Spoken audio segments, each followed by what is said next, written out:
இந்திய அரசியல் வரலாற்றில் ஒரு மாநிலத்தில் இருக்கும் ஆட்சி செய்யும் ஒரு கட்சியினுடைய அழைப்பை ஏற்று இத்தனை இயக்கங்கள் கட்சிகள் வந்திருப்பது இக்கூட்டத்தின் மாபெரும் சிறப்பு. எங்கள் அழைப்பை ஏற்று வருகை தந்துள்ள உங்கள் அனைவரையும் முதலில் வருக வருக என வரவேற்கிறேன். பல்வேறு மாநிலங்களின் முதலமைச்சர்கள், துணை முதலமைச்சர்கள், தேசிய மற்றும் மாநில கட்சிகளின் தலைவர்கள், பிரதிநிதிகள், அமைச்சர்கள், நாடாளுமன்ற உறுப்பினர்கள் வருகை தந்திருக்கிறீர்கள். இந்திய ஜனநாயகத்தை காக்க நாம் அனைவரும் ஓரணியில் திரண்டிருக்கிறோம் என்பதை இந்தியாவுக்கு உணர்த்துவதாக உங்களது வருகை அமைந்திருக்கிறது. இந்திய ஜனநாயகம் மற்றும் கூட்டாட்சி ஆகியவற்றை காக்க நாம் ஒன்று கூடியிருக்கிறோம்.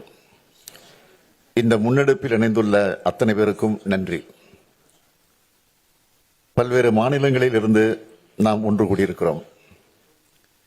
நமது நாட்டில் உள்ள ஒவ்வொரு மாநிலமும் ஒவ்வொரு வகையில் தனித்தன்மை கொண்டது.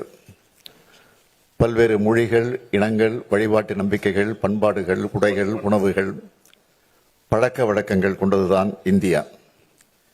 இத்தகைய மாநிலங்கள் சுயாட்சித்தன்மையுடன் செயல்பட்டால்தான் இந்தியாவில் உண்மையான கூட்டாட்சி உருவாக முடியும், சிறந்த வளர்ச்சியை அடைய முடியும். அனைத்து தரப்பு மக்களும் போராடியதெல்லாம் நமது நாட்டிற்கு விடுதலை கிடைத்தது.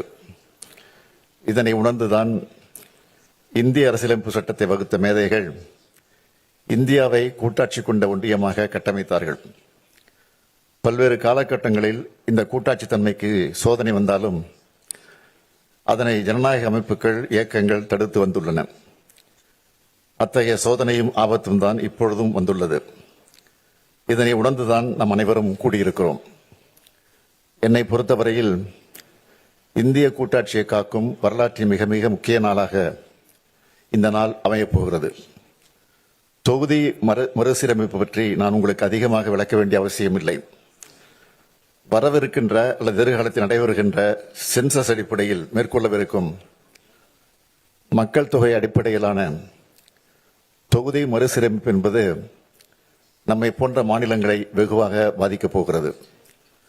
மக்கள் தொகையை பல்வேறு சமூக நலத்திட்டங்கள் மூலமாக கட்டுப்படுத்திய நம்மை போன்ற மாநிலங்கள் அதன் காரணமாக நாடாளுமன்ற தொகுதியின் எண்ணிக்கையில் நமது பிரதிநிதித்துவத்தை அதிகம் இழக்க நேரிடும்.